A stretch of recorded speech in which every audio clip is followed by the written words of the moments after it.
오늘 우리가 사도행전 10장 9절부터서 우리가 16절 말씀까지 보게 됩니다만, 사도행전을 지금까지 보면서 가장 크고 중요한 사건이 어떤 것이었다고 여러분들은 생각합니까? 여러분들이 생각하는 정말로 놀라운 사건, 큰 사건, 어떤 기적을 보거나 기적을 행했다고 하는 이런 사건보다도 큰 대목으로 우리가 나누게 될 때 굉장히 중요했던 사건이 사도행전을 보면서 배우면서 어떤 사건이었다고 여겨지게 됩니까? 여러분 잘 아시죠? 첫 번째는 오순절 사건일 것입니다. 오순절 사건은 교회가 탄생하는 계기가 되었습니다. 교회의 시작을 알리는 것이었었고, 성령님께서 예수님이 약속하셨던 보혜사 성령께서 직접 오셔서 하나님의 백성들의 삶을 변화시키시고 뒤집어 놓는 사건이었습니다.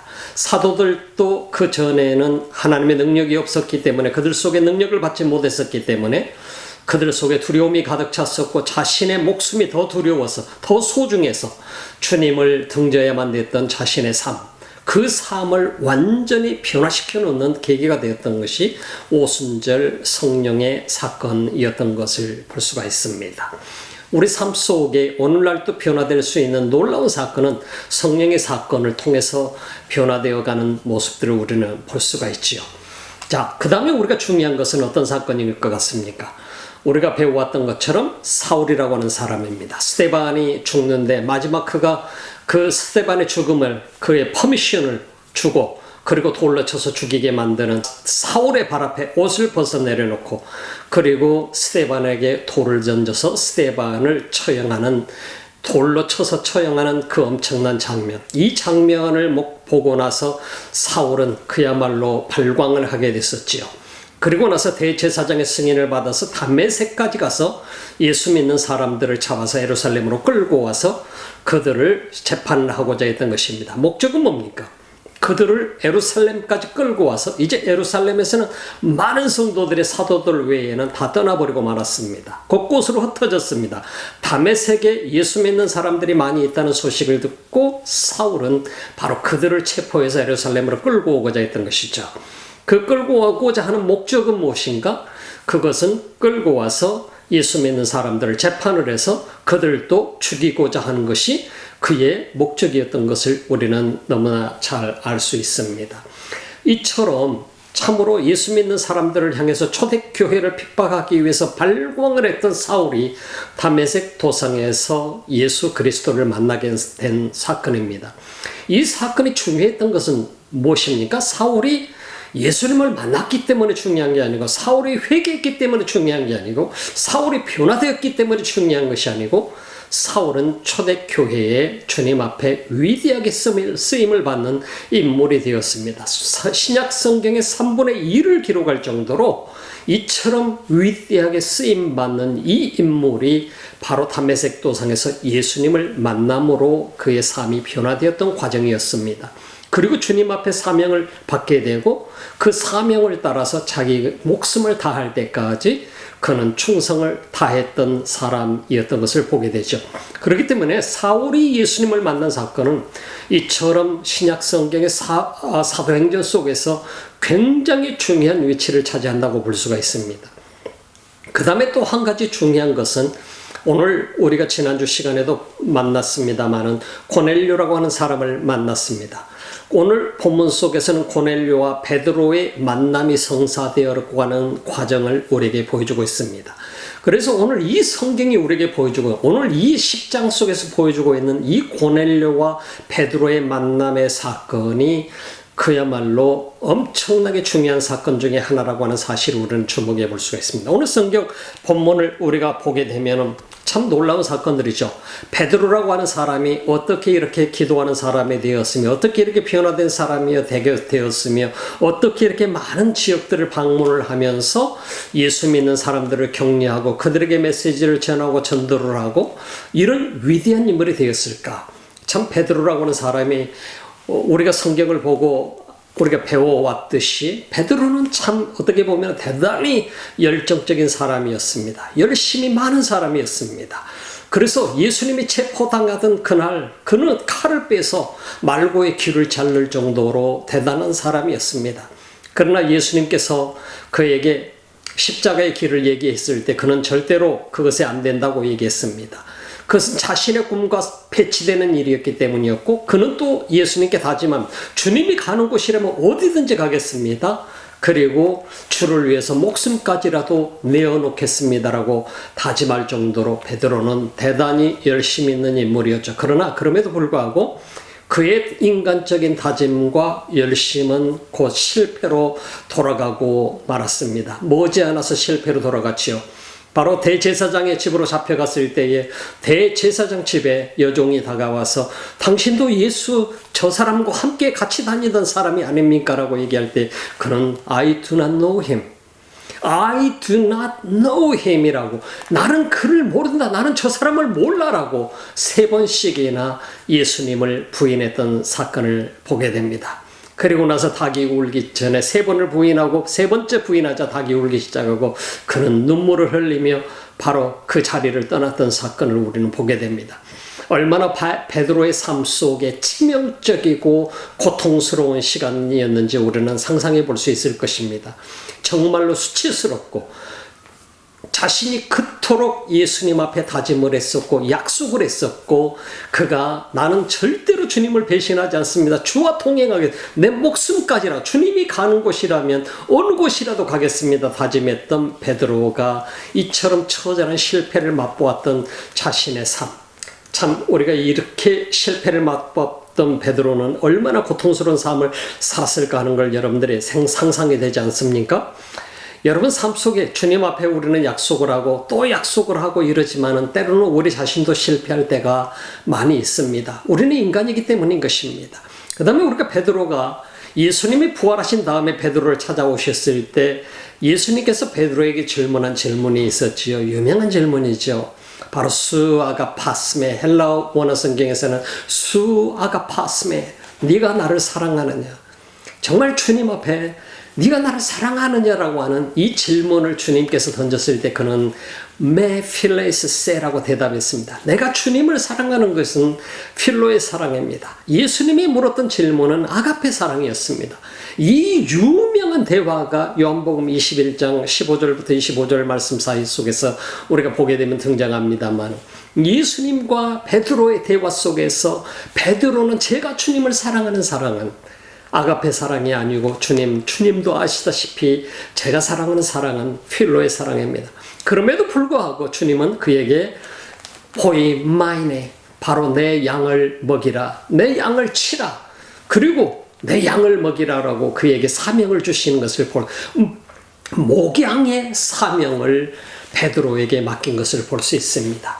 내가 주님을 사랑하는 그 사랑에 한계가 있고, 내가 주님을 사랑하는 사랑은 조건부 사랑이지만 주님이 나를 사랑하는 사랑은 아가페 사랑인 것을 압니다. 제가 주님 3번씩이나 주님이 제게 물으시지만 제가 사랑하는 사랑은 이처럼 인간적인 사랑일 뿐입니다. 그럼에도 불구하고 주님이 주셨던 사명을 베드로는 받았습니다. 그럼에도 불구하고 주님은 그 사명을 받았을지라도 네가 예루살렘을 떠나지 말거라.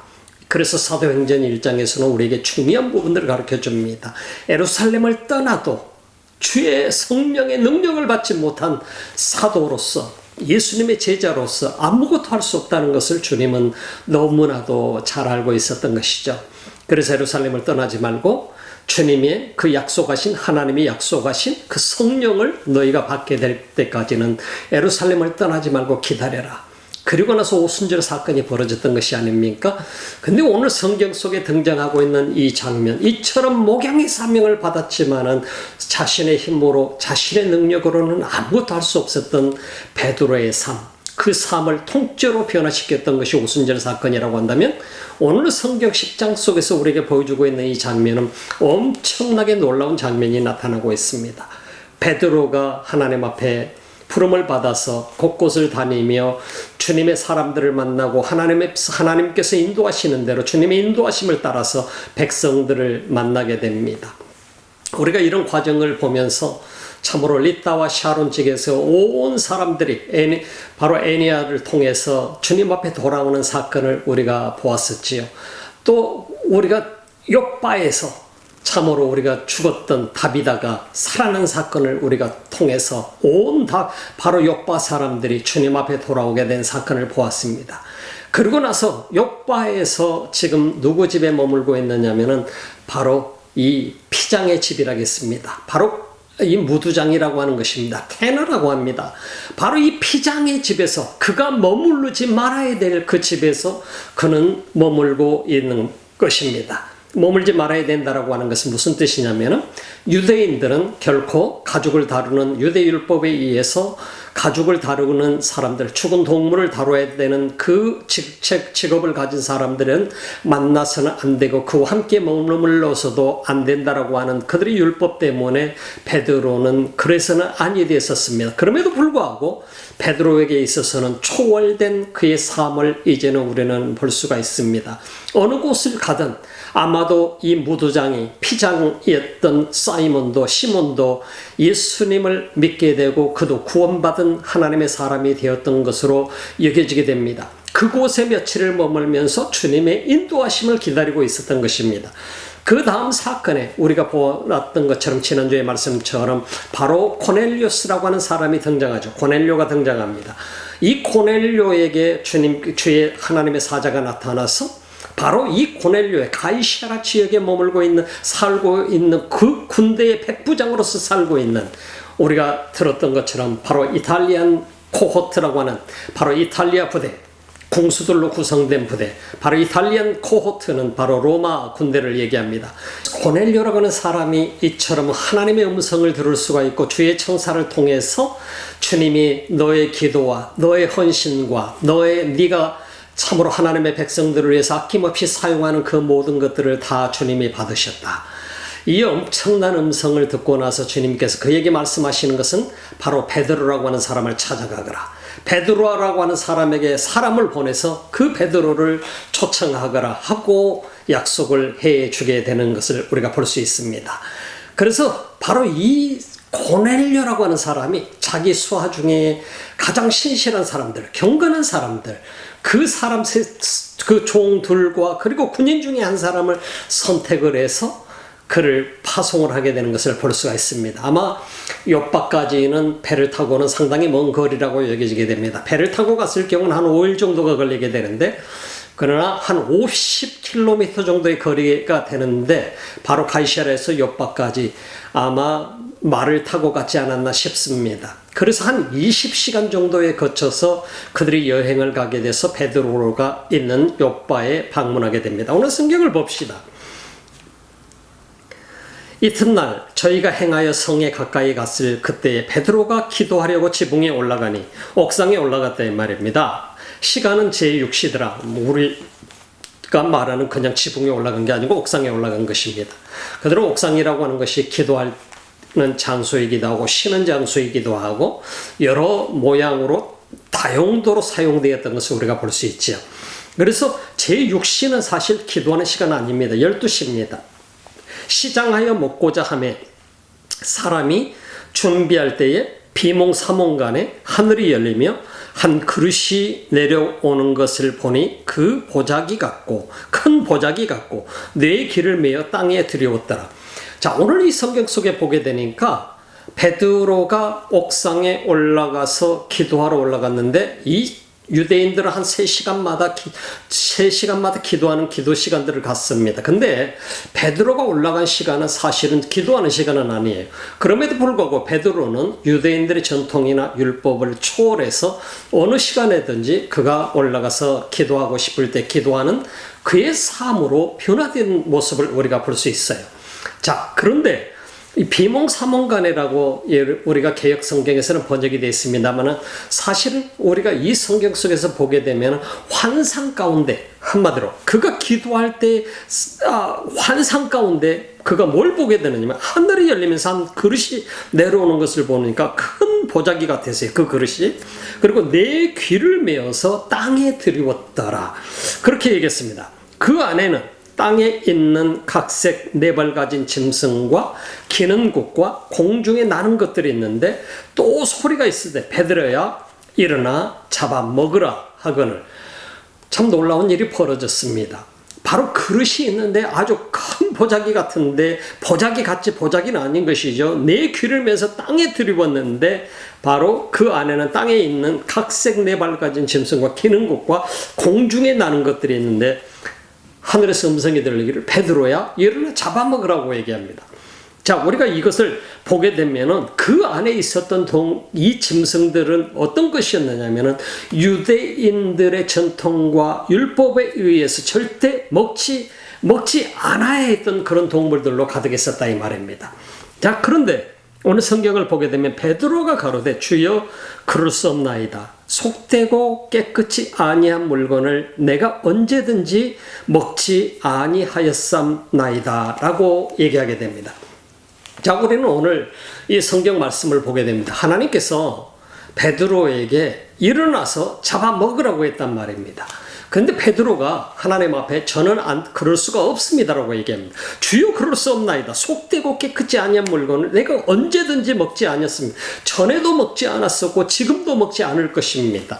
주님이 비록 말씀하신다고 한다 할지라도 제가 그럴 수 없습니다 하는 얘기입니다. 저는 유대인들의 전통과 율법을 따라서 지금까지 살아왔었고 그 율법을 지키면서 살아왔었는데 제가 어찌 제가 그 율법을 깰 수 있단 말입니까 하는 것입니다.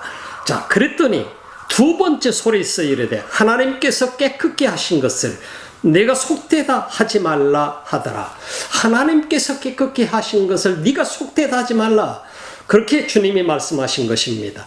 이것은 무슨 얘기를 우리에게 전해주고 있습니까? 유대의 율법이라고 하는 것은 우리가 이스라엘 백성들에게 준 율법이었었습니다. 그래서 이스라엘 백성들은 그 율법에 따라서 살았어야 되기 때문에 율법을 지키면서 살았어야 됐었기 때문에 그들은 이방 민족과 상종도 하지 않았었던 것이죠. 이방 민족과 거리를 두고 항상 그들 속에 가까이 가지도 말았어야 됐습니다. 사실 베드로라고 하는 사람이 오늘 성경 본문 속에 제가 그럴 수 없습니다. 저는 이걸 먹지 않겠습니다라고 하나님 앞에 당당하게 얘기할 수 있었던 그런 율법을 잘 지키는 사람이었다는 얘기입니다. 그런데 또 하나의 이율배반적인 얘기가 무슨 얘기입니까? 지금 베드로는 어디에 지금 머물고 있는 것이죠? 베드로가 머물고 있는 것은 정확하게 유대인들의 율법에 의해서 상종하지 말아야 될 사람의 집에 머물고 있었던 것이죠. 그것은 바로 이 무두장의 피장의 집에 머물고 있었다는 거예요. 피장 시몬의 집에 지금 머물고 있으면서 그가 며칠을 유하면서 지금 지내고 있다라고 하는 이 자체는 바로 유대인들의 율법에 의해서 전적으로 금지된 이 일 중에 하나인 것을 우리가 볼 수 있죠.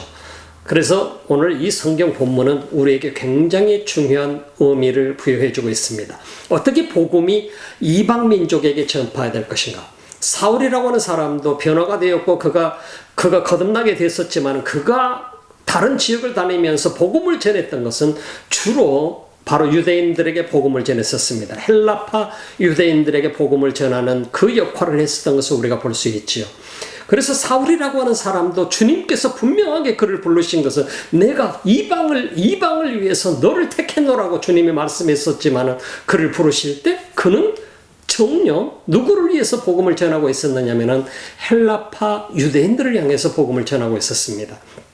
그 자신도 사실은 이방인들을 향해서 접근을 하는 그 자체를 율법 때문에 하지 못하고 있었던 것입니다. 베드로는 지금 현재 분명히 이 사람 피장 시몬은 예수를 믿는 사람이기 때문에 그가 다가가서 그를 형제로 영접을 했지만 그의 마음속에는 아직도 철저하게 유대 율법주의의 삶을 살고 있었다라고 하는 것입니다.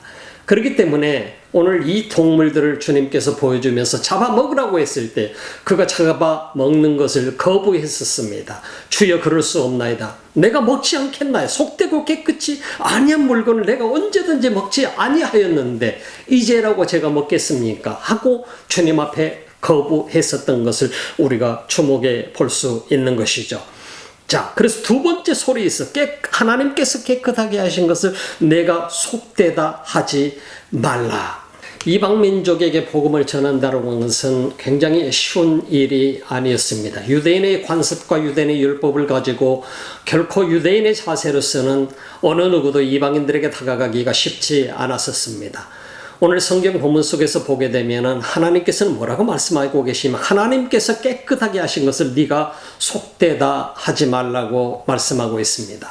자, 이방인이라고 하는 존재를 어떻게 봐야 되느냐 하는 관점이 오늘 이 성경 본문 속에서 등장하는 것입니다.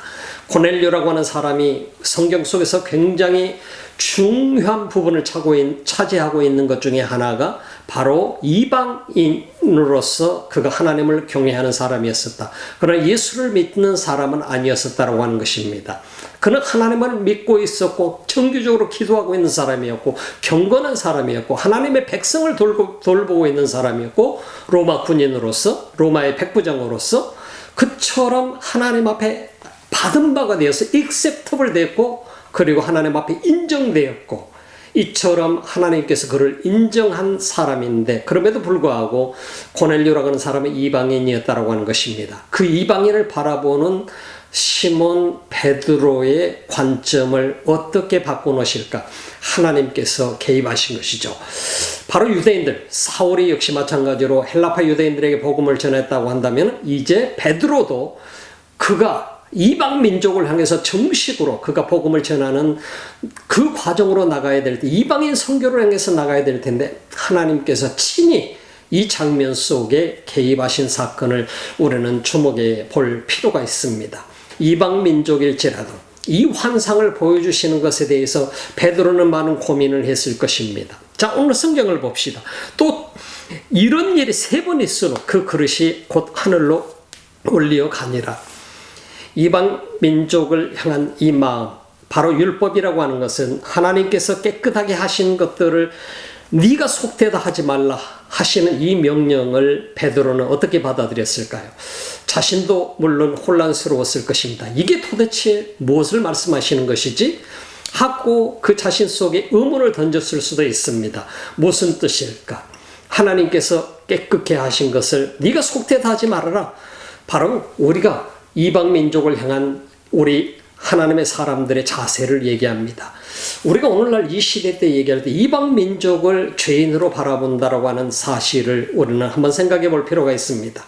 우리는 물론 하나님을 예수 그리스도를 믿지 않는 사람들은 죄 사함을 받지 못한 사람입니다. 우리도 그랬습니다. 똑같은 사람입니다.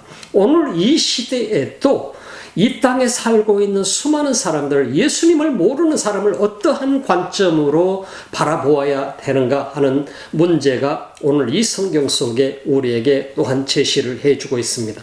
그들을 죄인으로 바라봐야 되는가? 오늘 본문은 그게 아니다라고 하는 것을 가르쳐주고 있습니다. 물론 주님을 믿지 않기 때문에 죄인입니다. 그러나 죄인으로 바라보지 아니하고 어떤 눈으로 바라봐야 되느냐? 이 한 영혼도 주님 앞에 예수 그리스도를 통해서 반드시 구원받아야 될 하나님의 백성이다. 이른 양이라고 하는 관점으로 바라보아야 된다고 하는 것입니다.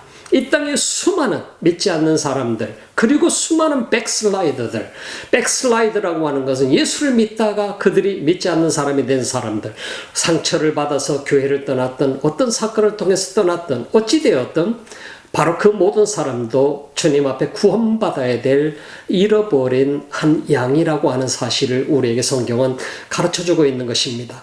그래서 주님께서 선택한 사람, 주님께서 부르는 사람, 하나님께서 예수 그리스도를 이 땅에 보내셔서 그를 십자가에 못 박혀 죽도록까지 사랑한 그 인간들, 그 인간을 향해서 하나님이 보내시고자 하는 메시지는 어느 누구일지라도 어떤 죄인일지라도 비록 이 땅에서 주님을 모르고 산다 할지라도 그 한 영혼도 반드시 구원받아야 될 한 백성이라고 하는 사실, 구원받아야 될 잃어버린 양이라고 하는 사실을 명심해야 된다라고 하는 것을 우리에게 가르쳐주고 있는 것입니다. 그리고 무두장의 집에서 머물고 있었습니다.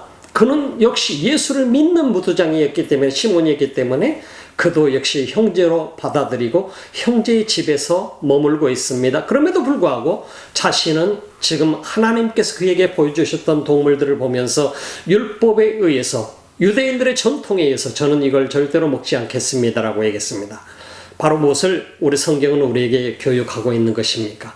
오늘 우리가 이 땅을 살아가면서 우리는 때로는 내 전통과 율법에 얽매여서 우리는 하나님 앞에 결국은 내 자신 속에 수많은 사람들을 심판하면서 살아가는 삶을 살 수 있다라고 하는 것입니다. 저 사람은 이방인이니까, 저 사람은 죄인이니까, 저 사람은 나쁜 사람이니까 우리는 이 선을 그어놓고 우리는 그들과 가까이 하지 못하고 살아가는 경우가 너무나도 많이 있다라고 하는 것입니다. 나는 예수를 믿고 저 사람들이 예수를 안 믿으니까 죄인이야. 나는 저 사람들과 같이 상대할 수가 없어가 아니라는 것입니다. 오늘 성경의 본문이 분명하게 보여주는 것은 하나님께서 베드로에게 보여주는 이 장면은 이 땅의 어느 누구일지라도 그도 주님이 깨끗하게 하시면 하나님의 사람이 된다라고 하는 것입니다. 용서받는 사람이 된다라고 하는 것입니다. 너도 마찬가지로 그렇게 되었지 않니? 너도 죄인이었지만 너도 그 엄청난 주님을 배신하고 고통 속에 있었지만 그러나 주님이 너에게 다가와서 너를 다시 용서하고 너에게 목양의 사명을 주었지 않니? 그리고 성령을 너에게 주어서 그리고 너로 하여금 이 사명을 감당하게 했지 않니? 그런 너인데 이제 바로 네가 바라보는 저 수많은 사람들, 수많은 이방 사람들, 저들도 바로 이 짐승들과 똑같이 너희가 볼 때는 거룩하지 못하다, 정결치 못한 짐승이라고 얘기할지 모르지만은 그러나 하나님께서 깨끗게 하시면 모두가 다 깨끗한 거야. 모두가 다 예수 그리스도를 통해서 이 땅에 있는 수많은 백성들, 어떤 백성일지라도 주님이 그들을 사하시면 그들도 다 깨끗한 거야. 용서받는 백성이 되는 거야. 잃어버린 양들이잖아. 그들도 주님 앞에 돌아오면 너와 똑같이 깨끗함을 입고 나의 백성이 되는 거야. 내 나라의 백성이 되는 거야 하는 이 말씀을 주님이 주신 것입니다. 오늘 그래서 지난주 시간과 이번주 시간을 통해서 고넬료와 베드로의 사건을 통해서 이 사건 속에서 우리가 볼 수 있는 것은 이방인과의 만남을 주선하시는 하나님의 모습을 우리가 주목해 보아야 될 것입니다. 여러분들을 어떻게 다른 내가 생각하는 이방인들과 만날 수 있도록 주님께서 주선하시는가 하는 이런 모습 속에 우리는 영적인 눈이 뜨여야 될 필요가 있습니다. 뉴질랜드에서 수많은 백성들을 만난 적이 있습니다. 수많은 사람들을 만나면서 복음을 전해 보았습니다. 참 쉬운 일 아니었습니다. 그럼에도 불구하고 그들을 바라볼 때마다 저의 눈은 그들을 죄인으로 보기보다는 하나님의 잃어버린 양들로 볼 수 있었습니다. 주님의 잃어버린 양들, 주님의 잃어버린 백성들, 수많은 사람들이 교회를 다니다 교회를 떠난 사람들이었었고 참으로 그야말로 이 땅에서 방황하고 있는, 영적으로 방황하고 있는, 신음하고 있는 그런 수많은 백성들을 만나 보았습니다. 그게 선교적인 사명이기 때문이었습니다. 선교의 사명을 가지고 이 땅에 왔기 때문이었습니다. 여러분의 삶 속에 어떤 사명을 가지고 있나요? 여러분은 이방민족이라고 생각하는 사람들, 예수를 믿지 않는 사람들, 이 땅에 우리가 생각할 때 인간의 눈으로 우리가 죄인이라고 심판하고 있는 수많은 사람들, 우리 다시 한번 우리는 우리 바라보는 눈을 다시 교정해야 될 필요가 있다라고 하는 것입니다.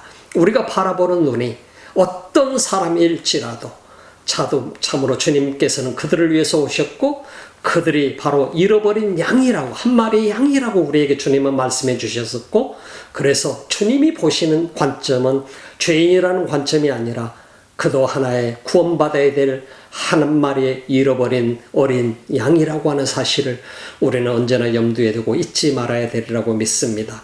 여러분의 삶이 이제 이후로 어느 누구를 바라보든 주님의 눈으로 그렇게 잃어버린 백성들을, 잃어버린 양들을, 주님의 어린 양, 잃어버린 양들을 볼 수 있는 그런 삶이 되시기를 주님의 이름으로 축원합니다. 기도합시다.